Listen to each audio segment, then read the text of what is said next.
శ్రీహరి, ఇది ఎటువంటి శివలీల ఆరంభమైంది? నారద, లీలలన్నీ ఇలాగే జరుగుతాయి. ఇక శివలీలలేమో ఎప్పుడు ఎక్కడ ఆరంభమవుతాయో, ఎప్పుడు ఎక్కడ సమాప్తమవుతాయో వాటి గురించి ఏమీ చెప్పలేము కదా. ఎందుకంటే ఆయన లీలలు ఇంకా జరుగుతున్నాయి. గమ్యస్థానాన్ని ఇంకా చేరుకోలేదు. చేరుకున్నప్పుడు మాత్రం సుఖాంతమైన పర్యవసానమే కలుగుతుంది. అందుచేత మనమందరం దానికై వేచి ఉండవలసిందే. శ్రీ మహావిష్ణు, శ్రీ మహావిష్ణు, శ్రీ మహావిష్ణు.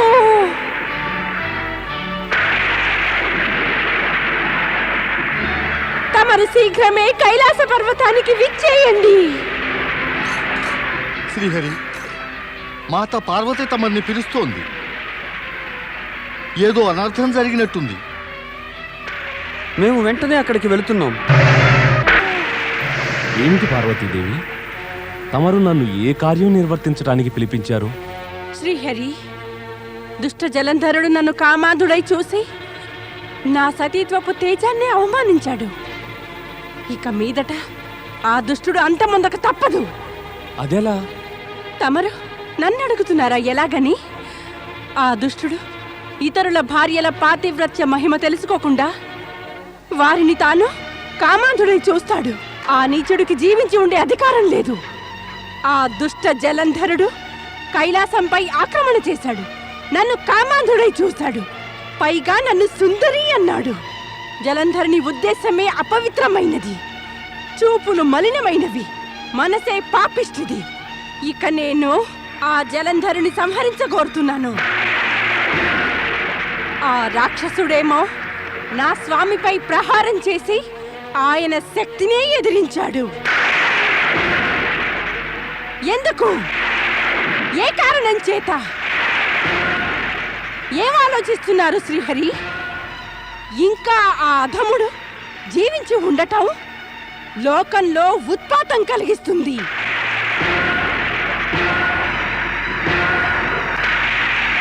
ఓరి శివుడా! ఓరి మాయావి, మమ్మల్నే మోసగించావా? నిన్ను ఇంకా దండించవలసిందే. నేను దైత్యరాజు మహాబలి జలంధరుణ్ణి. నా పుట్టుక యుద్ధం చేయడానికి, ఆ దేవతలను ఓడించడానికి జరిగింది. నా దెబ్బలు కాచుకో!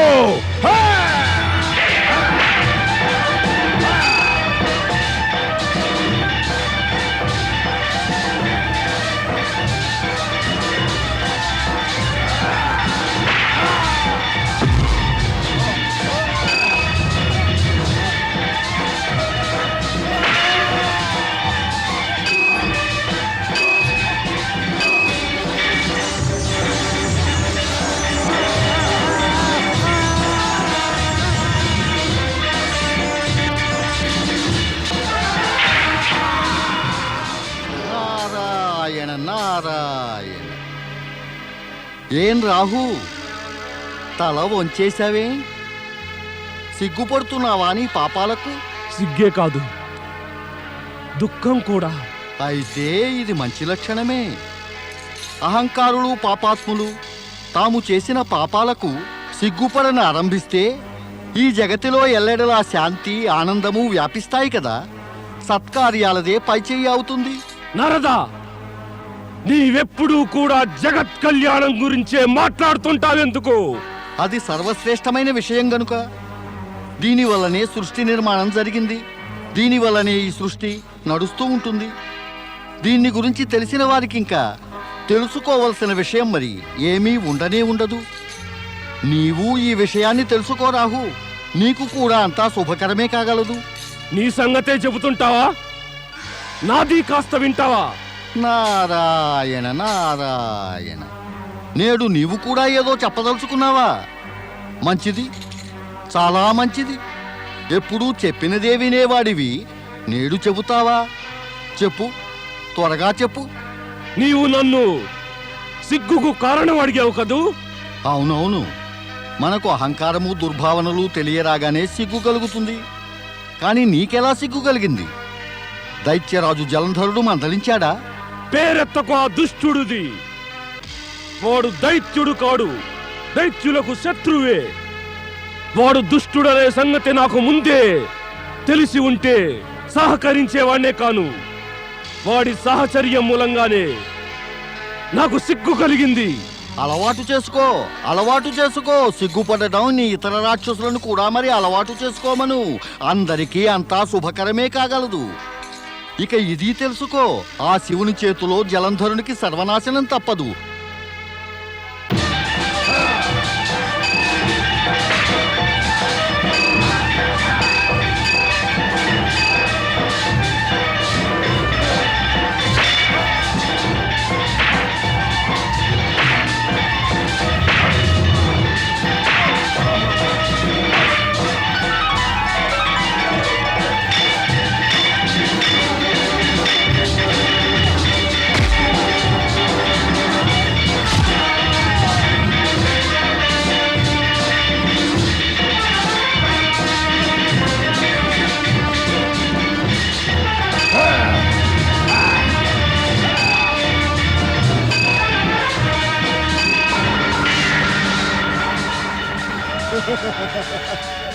తీసుకో నీ గదా, తీసుకో.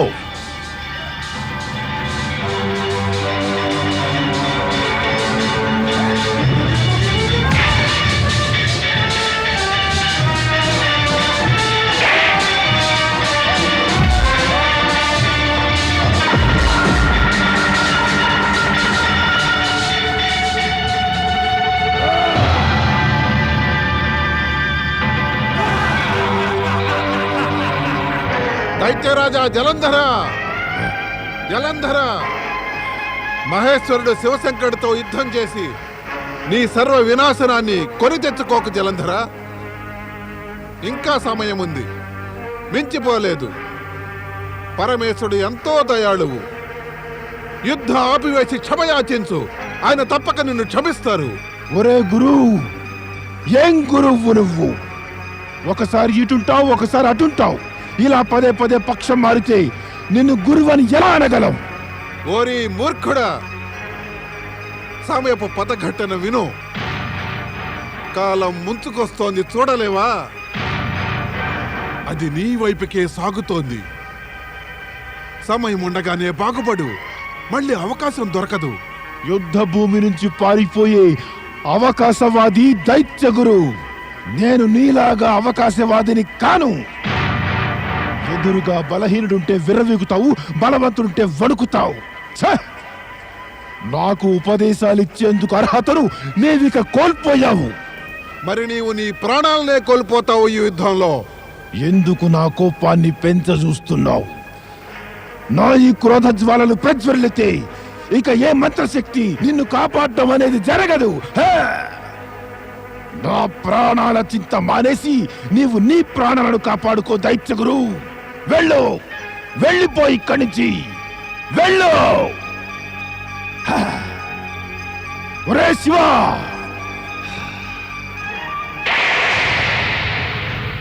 ఓం నమః శివాయ.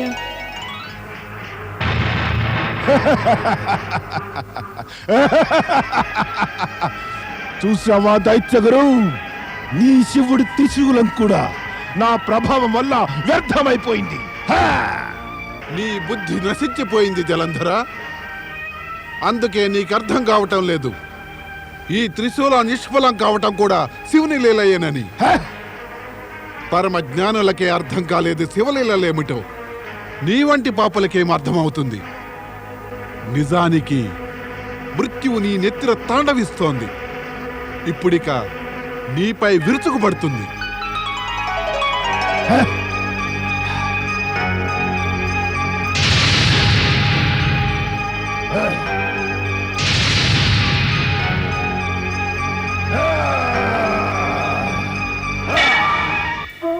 ఓం నమః శివాయ. ఓం నమః శివాయ. ఓం నమః శివాయ. ఓ విధాత, ఇదేమి వైపరీత్యం? భర్త శివునితో భీషణమైన అంతిమ యుద్ధం చేస్తున్నాడు. అతని భార్య అదే శివుని ఆరాధనలో లీనమైంది. ఇప్పుడు ఆ అజ్ఞాని ఇక్కడికొచ్చి చూడగలిగితే అతడికి ఈ సంగతి తెలిసి వస్తుంది. ఆ శివుని త్రిశూలం అతడికి తగిలి కూడా నిష్ఫలం ఎందుకయిందో.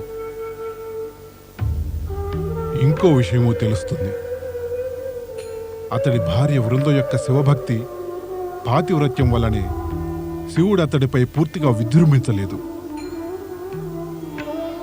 వృందా, వృందా, నమః శివాయ. గురువర్య, ప్రణామం గురువర్య. వృందా, నేను నిన్ను నిత్య సుమంగళివి దీర్ఘాయువు కమ్మని ఆశీర్వదించదలిచాను. కానీ నాకు ఆశీర్వాదాన్ని ఇస్తూ మధ్యలో ఆగిపోయారే గురువర్య. వృందా, నీ భర్త జలంధరుని బుద్ధి పెడదారి పట్టిపోయింది. అతడి నీది తనది మంచి చెడ్డలు యోచించకుండా శివునితో యుద్ధం చేసి సర్వనాశనం కొని తెచ్చుకుంటున్నాడు. అందుకే నేను పరమేశ్వరుని ప్రార్థిస్తున్నాను గురువర్య. వృందా, నీ యొక్క భక్తి, ప్రార్థన, పాతివ్రత్యం అండతో జలంధరుడి పాపాల పరిధి మరింత పెరిగింది. అందుచేత నీ ప్రయత్నాలన్నీ వ్యర్థమే అవుతాయి. వద్దు గురువర్య, నా ప్రయత్నాలు వ్యర్థం కానీయకండి. జలంధరుని దౌర్జన్యం, నీచత్వం, దుర్మార్గాల వల్ల నీ ప్రయత్నాల, ప్రార్థనల శక్తి క్షీణించిపోయింది. వృందా, దీనివల్ల నీవు నిరాశ చెందవలసిన అవసరం లేదు. నీవు నీ పాతివ్రత్యాన్ని మాత్రం జాగ్రత్తగా కాపాడుకో.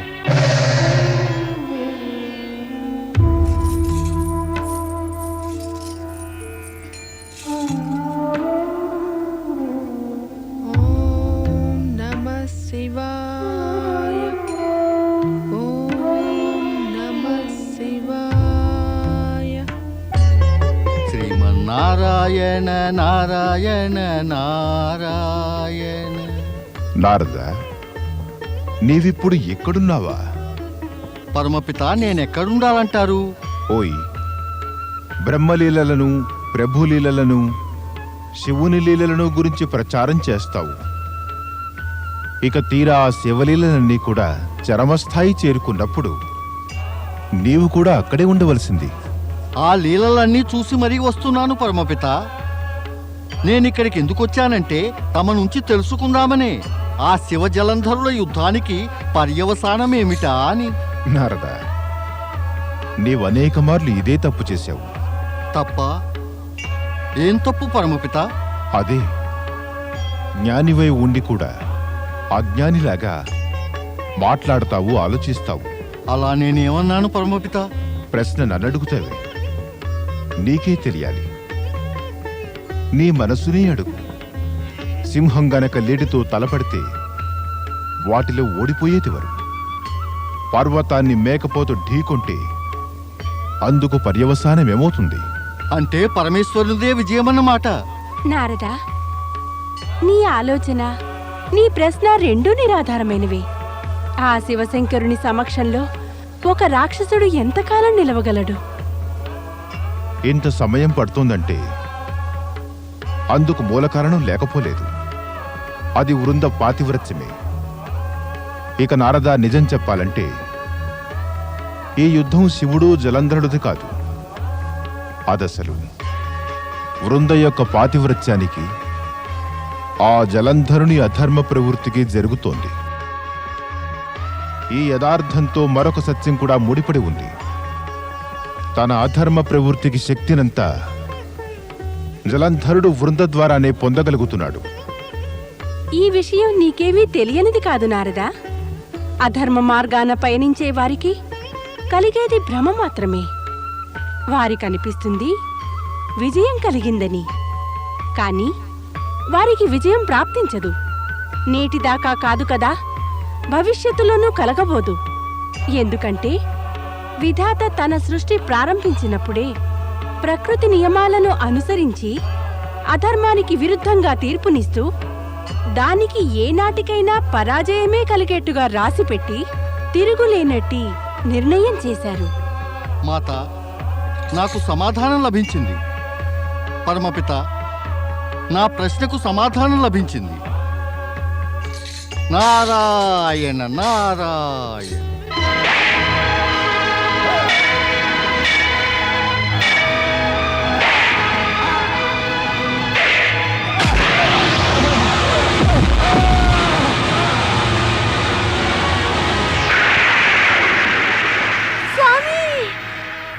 ఏమైంది మహారాణి? ఏమైంది? నాకొక పెద్ద పీడ కలవచ్చింది. నా స్వామి యుద్ధం నుంచి తిరిగి వచ్చారు. లేదు మహారాణి, ఎవరూ తిరిగి రాలేదు.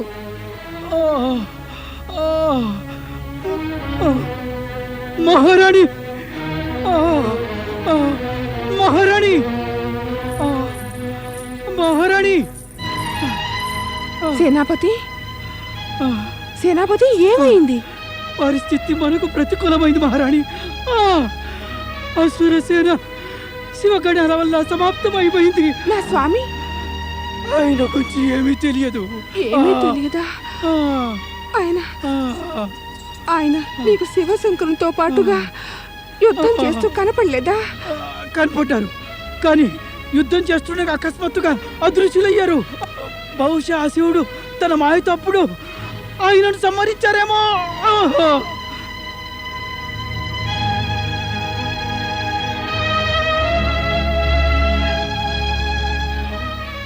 నా పాతివ్రత్యం పవిత్రంగా ఉంటే ఎవ్వరూ కూడా ఎప్పుడు నా స్వామి జోలికి రానేనా రాలేరు, ఏం చేయలేరు.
మహాశక్తి సమన్వితుడైన పరమేశునితో ఎడతెగక యుద్ధం చేస్తున్న జలంధరుడు అలసిపోయి బలహీనుడైపోతున్నప్పుడు అతడికి చింత కలగటం కూడా స్వాభావికమే అయ్యింది. మరొక వంక శ్రీ మహావిష్ణువు పార్వతీదేవి చేసిన అపూర్వమైన ఉద్దేశపూర్వకమైన ప్రస్తావన విని దీర్ఘాలోచనలో పడి కిం కర్తవ్య విమూఢుడైపోయాడు. అప్పుడు లక్ష్మీదేవి ఆయనకు కలిగిన ధర్మ సంకటమేమిటని అడిగింది. స్వామి, తమరేదో చింతాగ్రస్తులైనట్టున్నారే? దేవి పార్వతి నన్ను ధర్మ సంకటంలో పెట్టేసింది దేవి. ఏం ధర్మ సంకటం స్వామి? ఏం చెప్పను, దాన్ని ఎలా చెప్పను? ఈ విషయంలో మౌనం వహించడమే ఉత్తమమేమో. సమయం వచ్చినప్పుడు నీకన్నీ తెలుస్తాయిలే దేవి. సమయం ఇప్పుడు మాత్రం రాలేదంటారా? తమరు తెలియచెప్పండి, ఆ ధర్మ సంకటం ఏమిటో. మొండితనం కూడదు దేవి. మొండితనం కాదు, కేవలం అడుగుతున్నా స్వామి. అది చెయ్యవద్దు. అడిగేందుకు అధికారం నాకుంది. భర్త ధర్మ సంకటంలో పడితే భార్యకు తెలియకూడదా? అది భార్యకే ధర్మ సంకటం కాదా? నేను నీకు కేవలం చెప్పగలిగినది ఇంతే దేవి. ఈ ధర్మ సంకటమంతా కూడా జలంధరుడు అతడి భార్య వృంద గురించే. స్వామి,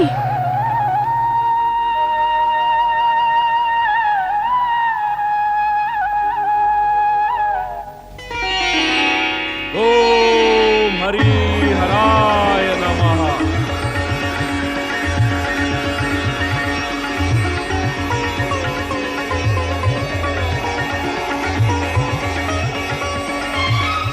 ఆయన మీకు ఎక్కడా కనపడలేదా? లేదు మహారాణి, మన సైనికులను అడుగుదామని వారిని వెతకబోయాము. కానీ ఒక్క అసురు సైనికుడు మాకు కనబడలేదు. మేము మహాబలిని వెతికాం, కానీ కానీ ఆయన మాకు ఎక్కడా కనపడలేదు మహారాణి. మహారాణి, మీరు ఎక్కడెక్కడ వెతకమన్నారో అక్కడల్లా మేము మహాబలిని వెతికాం, కానీ ఆయన అక్కడ లేరు. ఎక్కడా లేరా? ఆయన సమాచారమే దొరకలేదా? దొరికింది, కానీ తమరి సమక్షంలో చెప్పదగినది కాదు.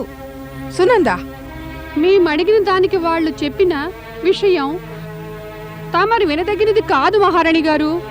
సునందా, చెప్పరానిది వినరానిది అయినా నీవు విన్నది ఏదైనప్పటికీ అదే చెప్పు, నేను వింటాను. మేము విన్నదేమంటే ఆ శివశంకరుడి చేతిలో మహాబలి వధ జరిగిందిట. కాదు కాదు, అలా జరిగి ఉండదు. నేను బ్రతుకుండగా అలా జరగడానికి వీల్లేదు. మహారాణి, మహారాణి, నగరపు ఉద్యానంలో ఒక మహా తెలివైన తపస్వి వచ్చాడు. ఆయన త్రికాల జ్ఞానం కలవాడు. ఆయన వద్ద అపూర్వ సిద్ధులున్నాయట. మృత శరీరంలో ప్రాణం కూడా పోయగలరట. ఇక మన మహారాజు ఎక్కడ ఏ పరిస్థితిలో ఉన్నారో అదంతా చెప్పగలరట. నీవు నన్ను వెనువెంటగా ఆయన వద్దకు తీసుకువెళ్ళు. అలాగే పదండి.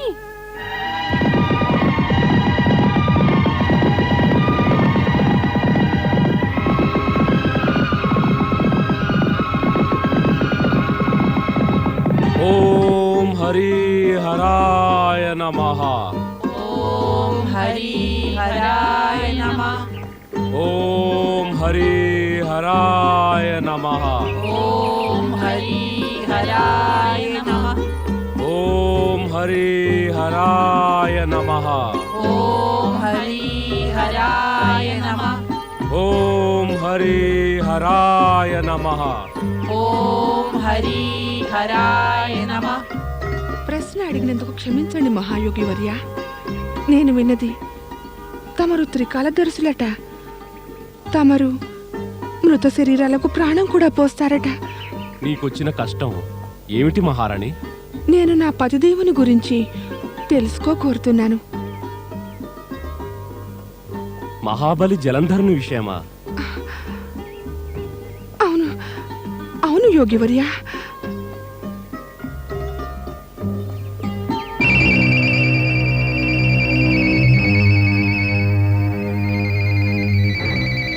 అమంగళం కనపడుతోంది. అమంగళమా? అంటే అంటే మహాబలి జలంధరుడిక జీవించలేరు. వద్దు యోగివర్య, అలా అనకండి. ఆయన పట్ల నా భక్తి శ్రద్ధలే ఆయనను కాపాడుతున్నాయి. నీ భక్తి యొక్క ప్రభావం మాకు తెలియనిది కాదు వృందా. మృత జలంధరుని ముఖార విందంపై పూర్వంలాగే తేజస్సు ఇప్పటికీ కనబడుతోంది. అయితే యోగివర్య, నన్ను నా భర్త వద్దకు పంపించండి. మేముండగా నీకంత కష్టమెందుకు వృందా? నీ భర్త మృత జలంధరుని శరీరాన్ని మేమిక్కడికే తెప్పిస్తాం. ఓ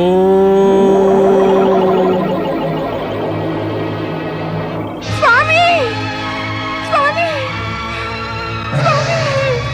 స్వామి, తమకేమైపోయింది స్వామి? ఇదంతా ఎలా జరిగింది స్వామి? నేనుండగా ఇలా జరగడానికి వీల్లేదు స్వామి. మీకు ఏమీ జరగడానికి వీల్లేదు స్వామి. లేవండి స్వామి, లేవండి స్వామి, లేవండి. వృందా, విలపించవలసిన అవసరం ఏమీ లేదు. చనిపోయిన నీ భర్తను పునర్జీవితుణ్ణి చేస్తాము.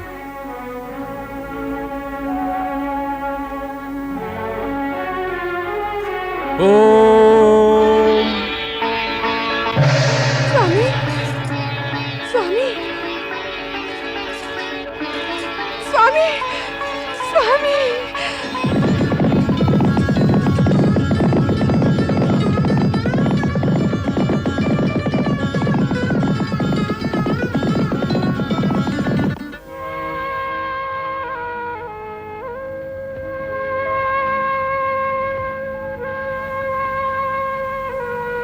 మాత, నారదుడు ప్రణామం స్వీకరించండి. ఇదేమిటి, ఒంటరిగా ఉన్నారే, ఉదాసీనులై? మహావిష్ణువు ఎక్కడికి వెళ్ళారు? నారదా, నీవు నన్ను ప్రశ్నలు అడిగినంత సులభంగా మాత్రం నేను నీవు అడిగిన ప్రశ్నలకి ఎప్పుడూ సమాధానం చెప్పలేను సుమా. ప్రశ్నలు అడగటం నా ఉద్దేశం కాదు. మహావిష్ణువును కానక సందిగ్ధంలో పడ్డాను. నా పరిస్థితి అదే. ఆయన ఏదో ధర్మ సంకటం గురించి చెప్తూ అకస్మాత్తుగా అంతర్ధానమయ్యారు. స్పష్టంగా ఆయన నాకేమీ చెప్పనే లేదు. కేవలం ఇంతే చెప్పారు, ఈ ధర్మ సంకట విషయం జలంధరుడు వృందా గురించేనని. నారాయణ నారాయణ, అందువల్లే ఉదాసీనులయ్యారా? సహజమే కదా. పరిస్థితి గ్రహించున్నారదా? గ్రహించాను మాత, అంతా గ్రహించాను. స్థితిని, ఆ పరిస్థితిని కూడా. ఏం గ్రహించావు? అదే ఈ ధర్మ సంకటంతో సంబంధం. ఎంతగా తమ సోదరుడు జలంధరునికి మహారాణి వృందకు ఉందో అంతటి సంబంధం ఆ పరమేశ్వరునికి పార్వతీమాతకు ఉంది. నారదా, సంబంధాలు కలపడం విడదీయడం బాగానే చేస్తావు. కానీ ఇందులో శివపార్వతుల సంగతి ఎక్కడి నుంచి వచ్చింది? ఎలా వచ్చిందంటారా మాత? మనమందరం ఆ పరమేశ్వరుని చేతిలో కీలుబొమ్మలమే కదా. పరమేశ్వరుడు మనల్ని ఎలా ఆడిస్తే మనం అలా ఆడాల్సిందే. నారాయణ నారాయణ. కానీ తమరేమీ చింతించకండి. ఆ శ్రీ మహావిష్ణువు శీఘ్రమే తమ పని పూర్తి చేసుకుని తిరిగి వస్తారు. శ్రీ మహావిష్ణువు మాయావి జలంధరుని మృత శరీరంలో పరకాయ ప్రవేశం చేసి వృందకు జలంధరుడు జీవించే ఉన్నాడన్న నమ్మకాన్ని కలిగించాడు. ఇక తక్కిన కార్యాన్ని ముగించటానికి శ్రీ మహావిష్ణువు చూపిన లీలల ఫలితంగా జలంధరుడికి మరణం ఆసన్నమవటం నిశ్చితమైపోయింది. ఈ లీలల ప్రభావం వల్ల వృంద మనస్సులో అశాంతి, బాధ కలగనారంభించాయి. ఆమెను ఊరడించడానికి శ్రీ మహావిష్ణువు ఇలా అన్నారు: నీ మనసులోని బాధ ఉపశమించేందుకు నీకొక వరమిస్తున్నాను. లక్ష్మీదేవికి ప్రతీక అయిన తులసిలో నీవు శాశ్వతంగా నెలకొని ఉండి పూజలను అందుకుంటావు. సుమంగళులైన స్త్రీలు నిన్ను పూజించడంతో సుమంగళీ గౌరవాన్ని పొందుతారు. అయినా కూడా ఇప్పుడు నేను జీవించి ఉండడంలో అర్థమేమీ లేదు. నేను వెళ్తున్నాను. ఓం నమః శివాయ.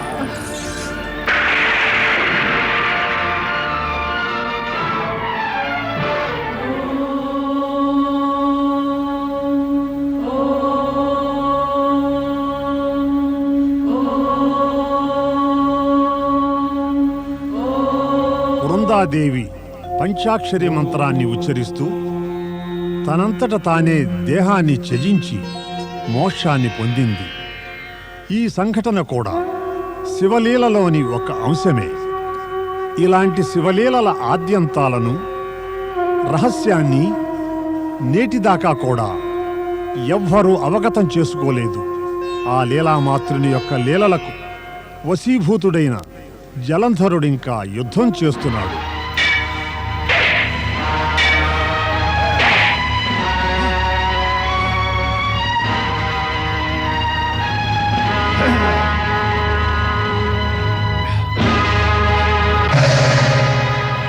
పార్వతిని పొందడమే నా యొక్క ఏకైక లక్ష్యం.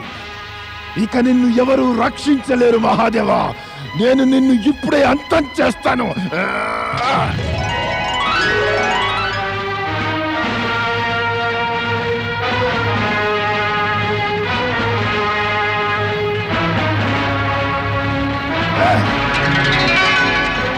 జలంధరా,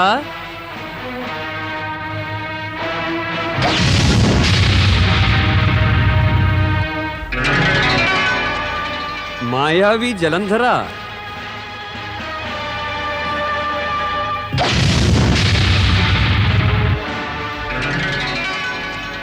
మహాబలి జలంధరా,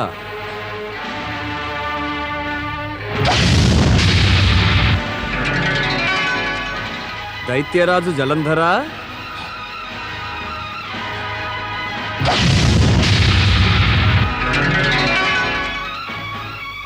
శక్తిశాలి జలంధరా,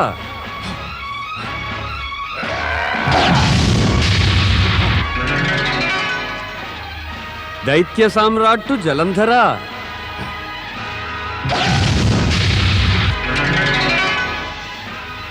అసురాధిపతి జలంధర,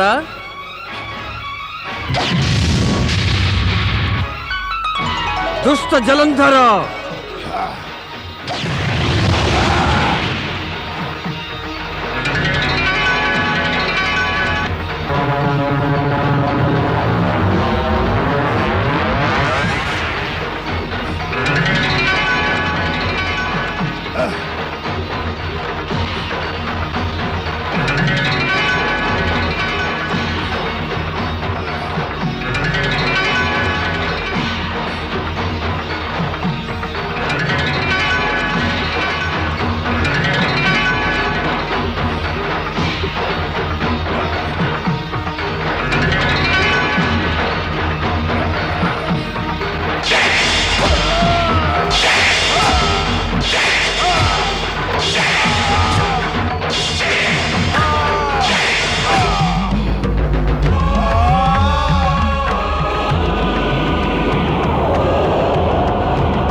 ఓరి అహంకారి జలంధర, విను,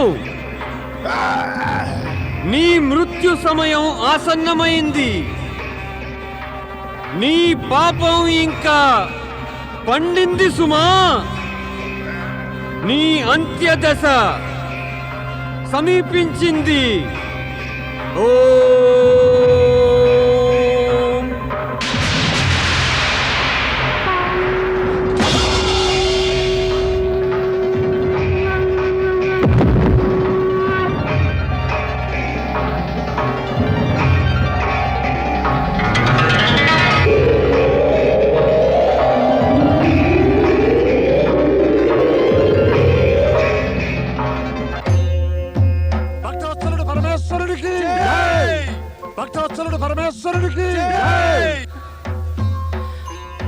ప్రభు, తమరే కదా జలంధరుని ఉత్పన్నం చేసి అతన్ని అసురులకు అధిపతిని చేశారు. నాకు ఆ బృందకు కూడా ఆపదలు తెచ్చిపెట్టారు. శ్రీ మహావిష్ణువేమో విపత్తులను ఎదుర్కోవలసి వచ్చింది. ఇట్టి శివలీలలో ఉద్దేశం ఏమిటి ప్రభు? ఓం నమః శివాయ. మాతా పార్వతి, శివలీలలు అకారణంగా జరగవు. నాకనిపిస్తోంది నారద లీల యొక్క ఉద్దేశం కూడా అకారణంగా జరగదని.